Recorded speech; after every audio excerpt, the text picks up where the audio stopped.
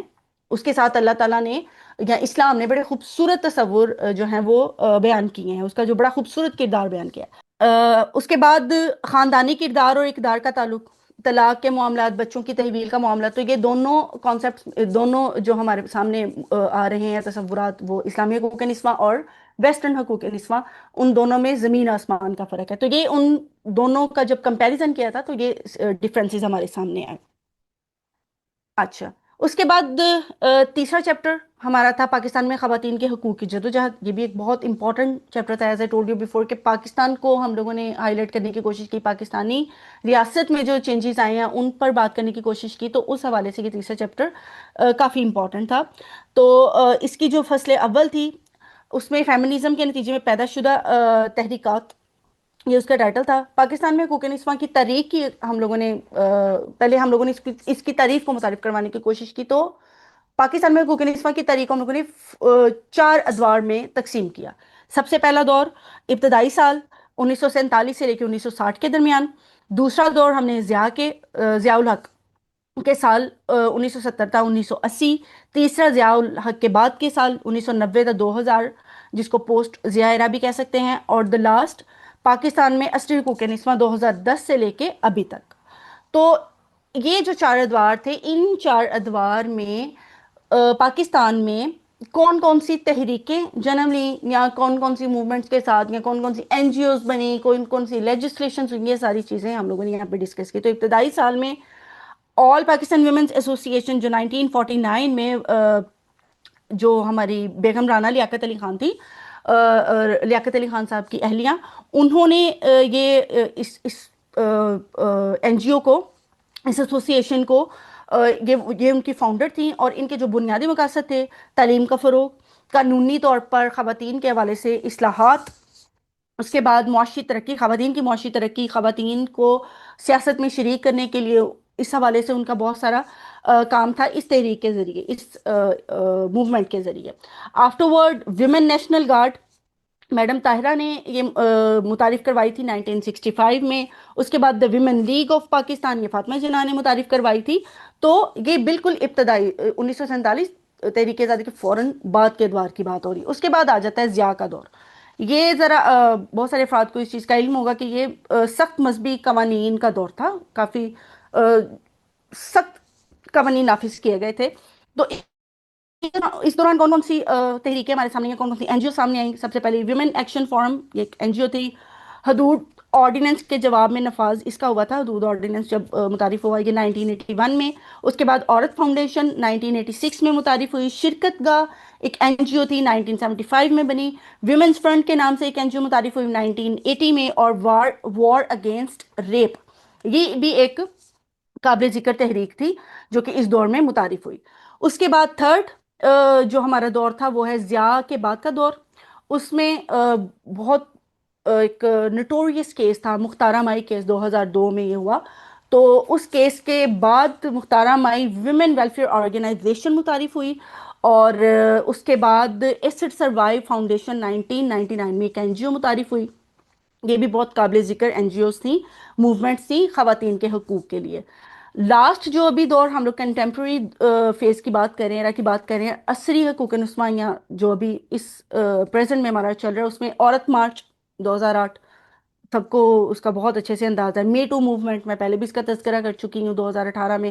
اس کا بڑا notorious case میشا شافی کا اور گلوکار علی ظفر کا، اور اس کا اینڈ اس کے یہ والا جو ایک کیس تھا، اس کو بھی یہاں پر ذکر کرنے کا مقصد یہ ہے کہ جس طرح ہم لوگوں نے بالکل سٹارٹ میں کیا کہ جہاں پر اس کے پازیٹیو امپیکٹس تھے، بہت سارے نیگیٹو امپیکٹس بھی آئے. تو یہ جو می ٹو موومنٹ تھی وہ ساری دنیا میں بہت پازیٹیو انداز میں متعارف ہوئی کہ اس نے خواتین کے حقوق کے حصول میں بہت آسانی کی.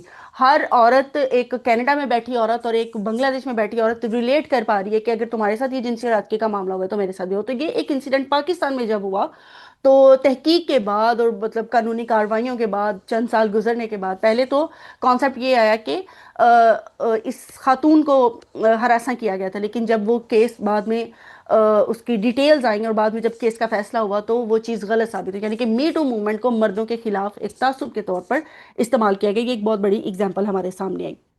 اس کے بعد women's action for gender equality 2012 میں یہ تحریک متعارف ہوئی. ٹرانسجینڈر سوسائٹی 2000 میں، اور گرلز رائزنگ پاکستان سوسائٹی 2012 میں یہ متعارف ہوئی.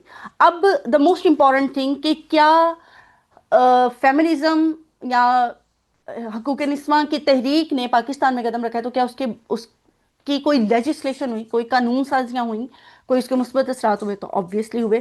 ان کی کچھ امپورٹنٹ لیجسلیشنز جو ان تحریکوں کے بعد پاکستان میں منظر عام پر آئی وہ تھی خواتین کے تحفظ کا act 2006، acid control and acid crime prevention bill 2010، Punjab protection of women against violence act 2016، transgender persons act 2018، گھریلو تشدد روک تھام ایکٹ 2013، الیکٹرانک جرائم کی روک تھام act 2016، acid and burn crime bill 2017، Benazir income support this and that. اس طرح کی بہت ساری پازیٹیو لیجسلیشنز امپیکٹس ہم لوگوں نے دیکھے. اس کے بعد پاکستان میں فیمنزم کے اثرات، پاکستان میں فیمنزم کے جو اثرات ہوئے وہ بھی بہت قابل ذکر تھے. ہمیں ڈفرینٹ طبقات دیکھنے کو ملے، لبرل طبقہ دیکھنے کو ملا جس نے یہ کلیم کیا کہ feminism as it is he accept کر لی جائے، اور انہوں نے اس چیز کو اپنے اوپر امپلیمنٹ بھی کر لیا، اور اس کے بہت سارے کانسیکوینسز بھی ہم لوگوں نے بہت شکلوں میں دیکھے. اور اس میں اسپیسیفکلی کسی ایک کیس کو میں ہائی لائٹ نہیں کرنا چاہوں گی، وہ تھوڑا پرسنل شاید میرا ایک کانسیپٹ آ جائے گا یا پرسنل اوپینین آ جائے گا. لیکن یہ جو لبرلزم آیا فیمنزم کے ساتھ، اور لبرل طبقے نے فیمنزم کو انٹروڈیوس کروائیں، اس کو اڈاپٹ کرنے کی کوشش کی، تو اس کی نور مقدم کیس ایک بڑا ویل نون کیس ہے. وہ اس حوالے سے دیکھا جا سکتا ہے کہ اس کے کانسیکوینسز کس لیول کے خطرناک آئے. اس کے علاوہ بہت سارے اسلامی طبقہ ہم لوگوں نے دیکھا فیمنزم کے حوالے سے جس نے سرے سے نگیٹ کیا فیمنزم کو، یہ کہتے ہوئے کہ ہمیں فیمنزم کی ضرورت نہیں ہے، ہمارے پاس آلریڈی اسلامی حقوق نسواں کی شکل میں تمام کی تمام حقوق اور فرائض جو ہیں وہ موجود ہیں. ہاں اس کی امپلیمنٹیشن نہیں ہے، وہ ایک الگ سوال ہے، لیکن ہمیں کسی فارنر کانسیپٹ کی ہماری ریاست میں ضرورت نہیں ہے. تو اس میں Jamaat Islami, Tehreek Labbaik T L P, Khadim Hussain Rizvi, محمد احمد لدھیانوی، مولانا فضل الرحمان کی بھی بہت ساری اس بارے میں باتیں آئیں کہ ہمارے جیسے اسلامی ریاست آلریڈی موجود ہے تو اس میں ایک ویسٹرن آئیڈیالوجی کو امپوز کرنے کی ضرورت نہیں ہے. تو پاکستان میں حقوق نسواں پر تنقید جو کی گئی ہے اس کے جو چیدہ پوائنٹس ہیں وہ یہ تھے کہ یہ ایک ویسٹرن ٹوٹل کانسیپٹ ہے، ایک مغربیت کا تصور ہے. مغرب کا اور پاکستانی سوسائٹی کا تو آپس میں کمپیریزن ہی نہیں بنتا، زمین آسمان کا فرق ہے نا. تو ایک مغرب میں پیدا ہونے والا، وہاں پر پروان چڑھنے والا تصور یہاں پر کیسے امپوز کیا جا سکتا ہے یا کیسے یہاں پر ریلیٹ کیا جا سکتا ہے. تو یہ ویسٹرن کانسیپٹ ہے، یہ ایک بہت بڑا نقطہ تھا پاکستان میں حقوق نسواں پر تنقید کا. اس کے بعد دوسرا اسلام مخالف نظریہ، اسلام مخالف نظریہ کہنے والے افراد اس کی بہت اسٹرانگ قسم کی دلیلیں بھی دیتے رہے، وہ اس انداز سے کہ یہ جو تصور دے رہا ہے وہ اسلام کے بالکل منافی ہے۔ خواتین کو حقوق دینا بہت امپورٹنٹ چیز ہے جو کہ اسلام کلیم کرتا ہے، لیکن جس انداز سے خواتین کو حقوق دینے کی بات فیمنزم کر رہا ہے وہ بالکل منافی ہے اسلام کے بھی، اور اسلام پر قائم ہونے والے معاشروں کے لیے بھی۔ اس کے بعد مرد مخالف، obviously we have already discussed this topic، مغربی اقتدار کا پرچار، اس میں بھی کسی طرح کا کوئی ڈاؤٹ نہیں ہے کہ جب وہ کانسیپٹ ہی ویسٹرن ہے تو وہ ویسٹرن تھاٹس کو اور ویسٹرن کلچر اس کی کانسیپٹس کو ہی متعارف کروانے کی کوشش کرے گا۔ خاندانی نظام کے لیے خطرہ ہے، as I told you before, family structure feminism کی پریورٹی ہی نہیں ہے، اور اسلام کی پریورٹی ہی خاندان ہے۔ عورت کی عزت ہوگی، مرد کا تصور ہوگی، تمام چیزیں خاندان سے ہی منسوب ہے۔ اس کے بعد مذہب کا فقدان، obviously فیمنزم میں مذہب کی کسی طرح کی کوئی، فیمنزم کو مذہب کے ساتھ بالکل بھی کوریلیٹ نہیں کیا جاتا، لیکن اگر ہم اسلامی حقوق نسواں کی بات کریں یا اسلامی معاشرے کی بات کریں اور پاکستان میں حقوق نسواں پر تنقید کرنے والوں کی بات کریں تو وہ اس تصور کو ریلیٹ کرتے ہیں کہ یہ ایک مذہبی معاشرہ ہے، یہ اس میں ہزار قباحتیں ہو سکتی ہیں، ہزار مسائل ہو سکتے ہیں، لیکن اس کے باوجود یہ سوسائٹی جو ہے وہ ایک مذہب کے نام پر بنی ہے، اور اس میں اس طرح کا اگر تصور ہم متعارف کروائیں گے تو وہ کسی طرح بھی قابل قبول نہیں ہوگا۔ اس کے بعد جو لاسٹ چیپٹر تھا ہمارا حقوق نسواں سے متعلق مذہبی موقف، چوتھا باب فیمنزم کے بارے میں روایتی مذہبی طبقے کے موقف اور اسلامی نقطہ نظر سے ہونے والی تنقیدات پر مشتمل تھا۔ اس باب میں مختلف مکاتب فکر، دینی اداروں اور علماء کے تجزیاتی بیانیوں کو بیان کرنے کی کوشش کی گئی، اور یہ دیکھا گیا کہ فیمنزم کے مختلف تصورات اسلامی تعلیمات کے ساتھ کہاں مطابقت رکھتے ہیں اور کہاں پر تصادم۔ روایتی مذہبی طبقے کا جو عمومی موقف ہے فیمنزم کے بارے میں وہ یہ کہ فیمنزم کو وہ ایک ٹوٹلی مغربی نظریہ سمجھتے ہیں جو اسلامی خاندانی نظام اور شرعی اقدار سے ٹوٹل کلیش رکھتا ہے، ٹوٹل متصادم ہے۔ عورت کے حقوق کی آڑ میں پردہ، نکاح، طلاق، قوامیت اور حیات جیسے اسلامی اصولوں کو کمزور کیا جا رہا ہے فیمنزم میں، یہ ان کا تصور ہے فیمنزم کے بارے میں۔ فیمنزم کی بعض شکلیں مرد دشمنی، خود مختاری کی انتہا اور جنسی آزادی پر زور دیتی ہیں۔ علماء کی آراء اور جو انہوں نے تنقیدیں کی وہ کچھ ان کا بالکل لبے لباب کچھ اس طرح کے، علماء کا کہنا ہے کہ اسلام نے عورت کو جو مقام دیا ہے وہ فیمنزم کے نعرے سے کہیں بڑھ کر ہے۔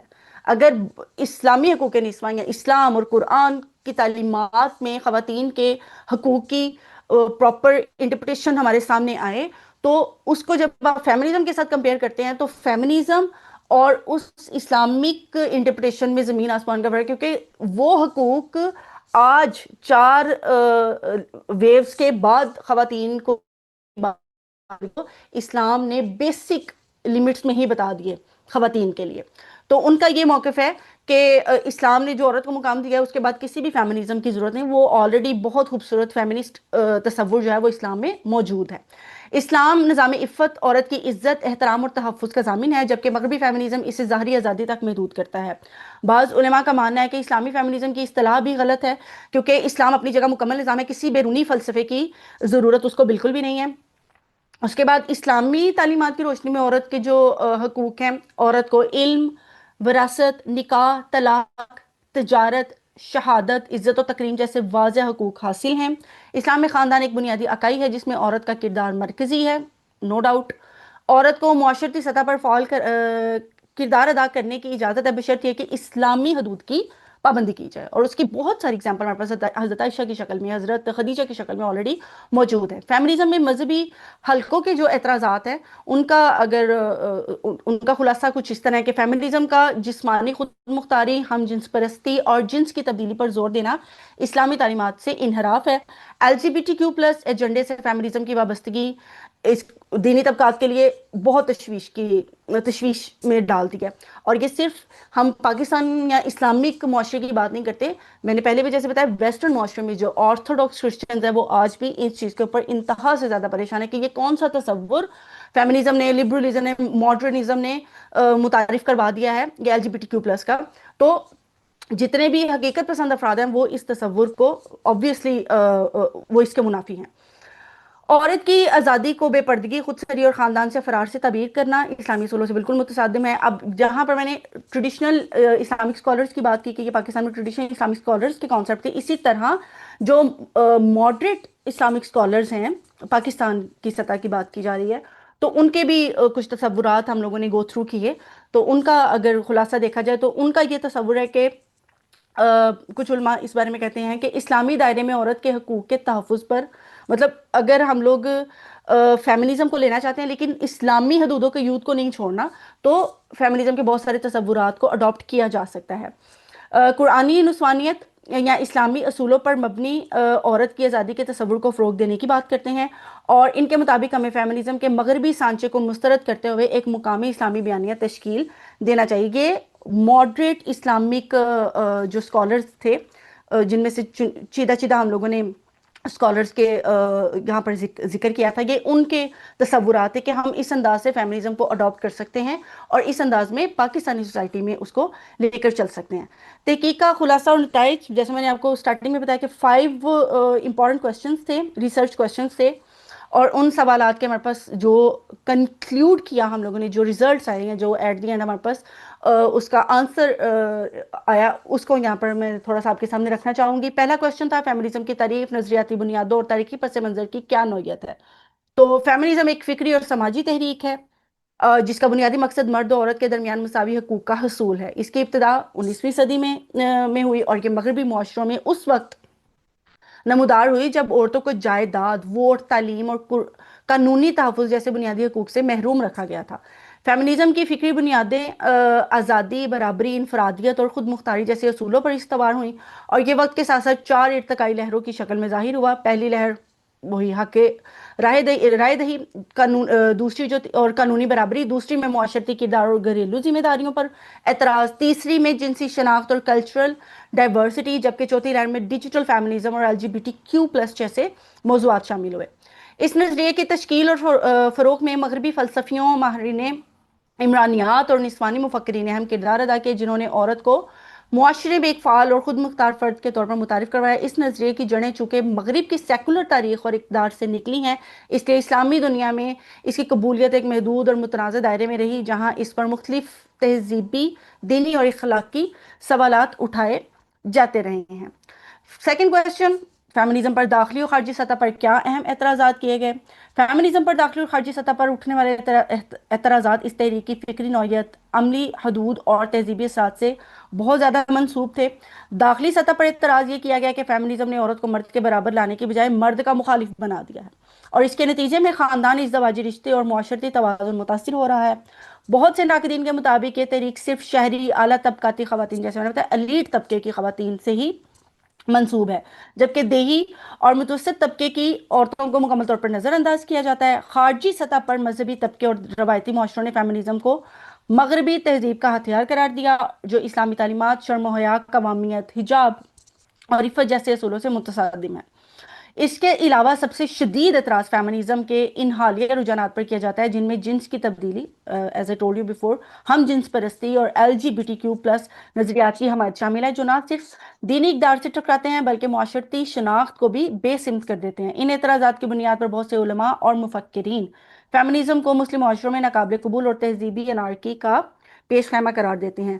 تھرڈ کوسچن تھا پاکستان میں فیمنزم نے خواتین کے حقوق اور قانون سازی پر کیا اثرات مرتب کیے؟ تو اس تحریک نے خواتین کے حقوق کی آگاہی بڑھائی، بہت ساری لیجسلیشنز ہوئی، قانونی اصلاحات کو تحریک دی، تعلیم، وراثت، سیاست، ملازمت کے میدان میں خواتین کے تحفظ اور مساوی حقوق کے لیے راہیں ہموار کی۔ فورتھ کوسچن، روایتی مذہبی طبقہ فیمنزم کے بارے میں کیا موقف رکھتا ہے؟ روایتی مذہبی طبقہ فیمنزم کو مغربی اور ٹوٹلی ایک لا دین تصور سمجھتا ہے، ایک ویسٹرنائزیشن سے مربوط اس کا لبادہ اوڑے ایک تصور ہے، اور اسے معاشرتی بگاڑ کا سبب قرار دیتا ہے۔ تاہم کچھ علماء ان اصولوں کی روشنی میں عورتوں کے حقوق کا مثبت دفاع بھی کرتے ہیں، مگر مغربی فہم فیمنزم کی مکمل تائید نہیں کرتے۔ جو بھی طبقہ ہم لوگوں نے اس ریسرچ کے دوران جتنے بھی جو اسلامک اسکالرس تھے یا اسکالرس کے جتنے بھی ہم لوگوں نے طبقات دیکھے، ان میں سے کوئی بھی ایسا نہیں تھا جو ایز اٹ از فیمنزم کو اڈاپٹ کرنے کا قائل ہو۔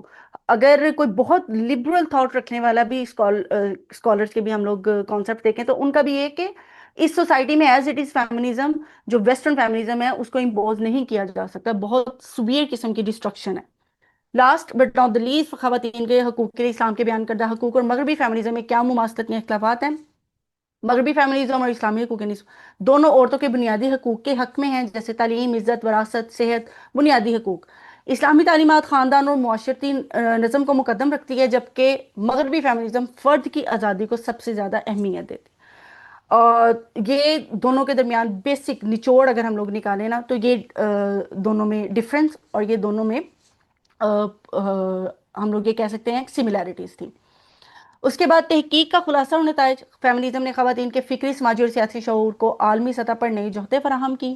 فیمنزم کی ہر ویو نے مخصوص دور کے مسائل کو اجاگر کرتے ہوئے خواتین کی معاشرتی شناخت کو مستحکم کیا۔ اینٹی فیمنزم تحریکات فیمنزم کے اندر اصلاح اور نئی بیانیے کے راستے ہموار کیے، اس میں بھی کوئی شک نہیں ہے۔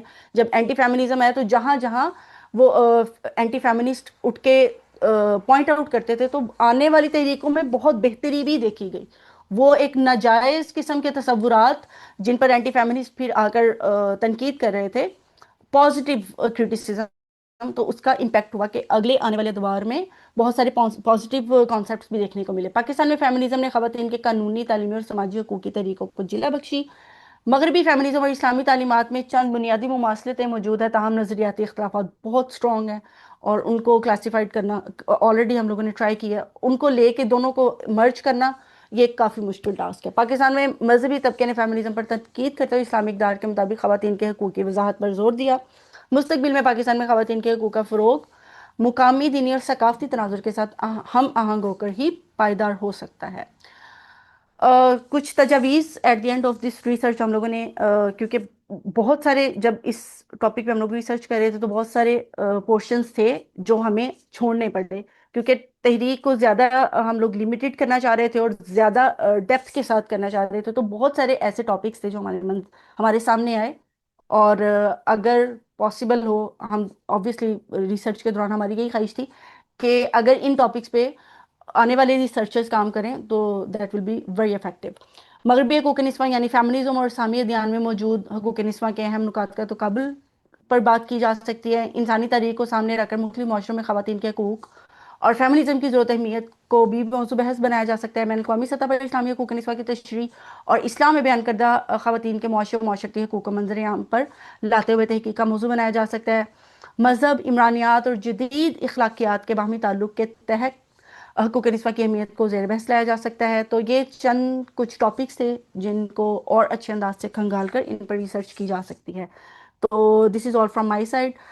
میں نے اتنا کوشش کی ہے، مختصر تو خیر نہیں، obviously میں نے کافی ٹائم لیا، لیکن میری اتنا کوشش تھی کہ میں اپنی تحقیق کا ہر پہلو آپ کے سامنے رکھوں، اور پھر بھی ہیومنلی پاسبل ہی نہیں ہے کہ سارا تھیسس آپ کے سامنے رکھا جا سکے، لیکن جو اہم نکات میری نظر میں تھے وہ اختصار کے ساتھ آپ کے سامنے رکھے ہیں۔ اب ان نکات کے حوالے سے یا میری پوری پریزنٹیشن کے حوالے سے اگر آپ میں سے کسی کے ذہن میں کسی طرح کا کوئی سوال ہے تو یہ گڈ ٹو گو، آپ پوچھ سکتے ہیں انشاءاللہ تعالیٰ۔ I will try my best کہ میں آپ کو سیٹسفیکٹری آنسر دے سکوں۔ بہت شکریہ۔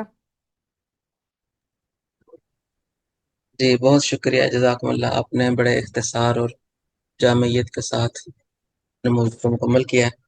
تو جن احباب کے کوئی سوال ہو تو ہینڈ ریز کر لیں، پھر باری باری سوالات لے لیتے ہیں۔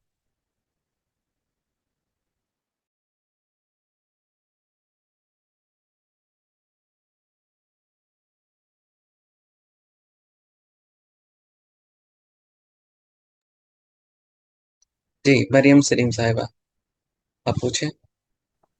السلام علیکم، میں مریم بات کر رہی ہوں۔ اچھا، میرا ایک کوشچن ہے کہ ہمارے ایک مذہبی طبقے کی طرف سے یہ بھی بات ہوتی ہے کہ ہم بات کرتے ہیں مساوات کی، مرد اور عورت کے درمیان حقوق میں مساوات ہونی چاہیے، جبکہ ہم جو مین جہاں سے پرابلم اس حوالے سے سالو ہو سکتی ہیں وہ ہے جسٹس، عدل و انصاف۔ جب تک وہ نظام نہیں بہتر ہوگا تب تک عورتوں کو ان کے حقوق، اگر ہم کئی جیسے پاکستان میں لیجسلیشن ہو رہی ہے اور اس تحریک کے ہی نتیجے میں ہم سمجھتے ہیں ہو رہی ہے، تو جب تک ہمارا عدل و انصاف کا وہ ہی نہیں ٹھیک ہوگا نظام، تو کیسے ہم خواتین کو وہ حقوق دلوا سکتے ہیں؟ تو آپ اس حوالے سے کیا کہتے ہیں؟ آپ نے پوری اس کے قانونی ساری اسٹڈی بھی کر لی، تو یہ بات ٹھیک ہے کہ اگر ہم مساوات کی بجائے عدل و انصاف کو لیں تو کیا عورتوں کو واقعی ان کے حقوق مل سکتے ہیں؟ وعلیکم السلام، آپ یہ کیسی ہیں؟ آپ امید ہے خیر و عافیت سے ہوں گی۔ بہت اچھا لگا کہ آپ نے جوائن کیا، میں نے ابھی جسٹ آپ کو دیکھا، اور ایز آلویز بہت مستند سوال، بلکہ سوال سے زیادہ آپ نے ایک حل بتایا ہے، اور میں 100% میں نہیں 110% آپ کے ساتھ ایگری کرتی ہوں۔ پاکستانی سوسائٹی کا یہ ایک بہت بڑا عالمی ہے۔ جب ہم لوگ اس پہ اپنی ریسرچ کر رہے تھے، اس دوران بھی جب میں اسلامی حقوق نسواں کی بات کرتی تھی، تو یقین جانیں فیمنزم جو اتنی صدیوں سے چل رہا ہے، جو اتنا اسٹرانگ موومنٹ ہے، اور میں ویسٹ میں ابھی یہاں پہ پریکٹیکلی چیزوں کو دیکھتی ہوں تو میں دیکھتی ہوں کہ ہر طرف فیمنزم بکھرا پڑا ہے، اور اس کی کتنی اسٹرینتھ ہے۔ اس کے مقابلے میں جب ریسرچ کے دوران ہم لوگ اسلامی حقوق نسواں کی بات کر رہے تھے یا دیکھ رہے تھے، یا اس خواتین کے لیے اسلام کے بنائے ہوئے اصولوں کی چیزوں کو کھنگال رہے تھے، تو I was so shocked on that time کہ اسلام نے اتنی خوبصورت انداز سے ہر چیز بیان کر دی۔ مسئلہ کہاں پر آ رہا ہے؟ مسئلہ آ رہا ہے امپلیمنٹیشن پہ۔ آپ کی بات اتنی خوبصورت ہے اور اتنی حقیقت پسندانہ ہے کہ مسئلہ صرف یہاں پر آ رہا ہے کہ امپلیمنٹیشن نہیں ہے۔ اور جیسے خواتین کے لیے لیجسلیشنز تو ہو گئیں، جب آپ کے بیسیکلی معاشرے میں ایک چیز کا فقدان ہے، اور وہ بیسک چیز ہے، بنیادی چیز ہے، اس کا فقدان ہے، تو آپ ہزار لیجسلیشنز بھی کر لیں، ایک صدی اور لگا کے بھی کر لیں، یہ چیزیں، یہ حقوق اور یہ حل نہیں نکل سکتے۔ ویسٹرن سوسائٹی کے اندر فیمنزم ایز اٹ از کیسے امپوز ہو گیا؟ کیونکہ وہاں پر عدل و انصاف موجود ہے، ہر طرح سے اس کا ایک امپیکٹ ہے، اور اس بنیاد پر جب خواتین نے اپنی تحریک متعارف کروائی تو ایسے ایک چٹکی میں ان کو ان کے حقوق بھی ملتے ہیں۔ ابھی کی بات کی جائے، ایک ظاہر ایک لمبی وہ انہوں نے بھی اسٹرگل کی، تو مجھے سر امار کی ایک بات، ہماری ایک کانفرنس تھی، اس میں سر امار کی ایگزیکٹ ورڈز تو نہیں، لیکن ان کی بات کا خلاصہ تھا کہ جو چیزیں ویسٹ میں ہیں وہ ساری کی ساری پاکستان جیسے معاشروں میں یا ہمارے معاشروں میں آ رہی ہیں، بس وقت کا فرق ہے۔ شاید وہ ایک صدی پہلے وہ چیزیں فیس کر چکے ہیں، اور ہم لوگ ایک صدی بات کر رہے ہیں۔ تو بڑے ایک پازیٹیو پرسن ہونے کی بنیاد پر اگر میں بات کروں تو میں یہی قیاس کر سکتی ہوں یا یہی امید کر سکتی ہوں آنے والے وقت میں کہ ہماری سوسائٹی میں بھی عدل و انصاف کا پرچار ہو جائے، تو ڈیفینیٹلی یہ جو تمام لیجسلیشنز ہو رہی ہیں ان کی بنیاد پر خواتین کو واقعتاً ان کے حقوق ملنا شروع ہو جائیں گے جو ان کو ملنے چاہیے۔ لیکن اس کے لیے آبویسلی ایک بیس کی ضرورت ہے، اور اس میں صرف خواتین کا مسئلہ نہیں ہے، اس میں میرے مطابق تو پاکستان میں تقریباً ہر طبقے کا ہی مسئلہ ہے، ہر کمزور طبقے کا مسئلہ ہے کہ انصاف ان کو ان کے حقوق نہیں مل رہے۔ جو آئین میں یہ جو کتابی شکلوں میں ہمارے پاس قوانین موجود ہیں یا حقوق موجود ہیں وہ ان کو نہیں میسر آ رہے، کیونکہ ابھی وہاں پر بیس موجود نہیں ہے۔ تو وہ جب اس کی بنیاد ایک سٹرانگ ہوگی تو ڈیفینیٹلی وہ تمام حقوق ملنے بھی انشاءاللہ تعالی شروع ہو جائیں گے۔ انشاءاللہ، تھینک یو سو مچ۔ بس مغربی معاشرے کی ایک چیز سے ڈر لگتا ہے کہ ایک صدی کے بعد جو انہوں نے بنیاد پکڑی تھی وہ تھی لبرلزم۔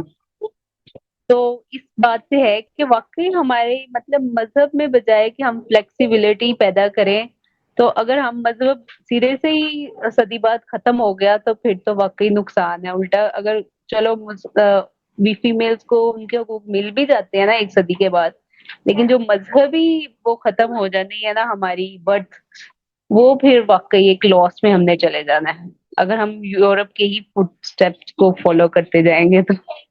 یہ ہے، لیکن یہ ہے کہ اگر ہم اتنا اوتھینٹک لٹریچر اس حوالے سے واقعی ڈیولپ کر پاتے ہیں، ایون فیمنزم کے بارے میں بھی، تو مے بی حل بہت سے موومنٹس کا نکل آئے، کیونکہ اسلام تو ہمارا بلیو بھی ہے اور ہسٹری بھی پروو کر چکی ہے کہ قیامت تک کے مسائل کے لیے جو ہے نا وہ حل پیش کر سکتا ہے۔ صرف ہماری اپنی فکر کا جو ہے نا وہ پرابلم ہے، ہماری فکری جو پرابلمز ہے نا وہ اصل میں رکاوٹ ہے، ہم چاہتے نہیں۔ اس میں تو کوئی شک نہیں ہے۔ پھر میں اس پہ ایک بات کرنا چاہوں گی چھوٹی سی، کہ جب یہ ہمارے وائوے کے دوران ہمارے جو وائوا کے لیے آئے ہوئے تھے ایک ٹیچر، انہوں نے یہ بات کی کہ کیا آپ فیمنزم تو ہر جگہ انٹروڈیوس ہو رہا ہے، کیا کہیں آپ نے اسلامک حقوق نسواں بھی انٹروڈیوس کروایا ہے؟ تو میں نے ان سے یہ بات کی کہ ہمیں ان مضبوط بنیادوں کی ضرورت ہے سر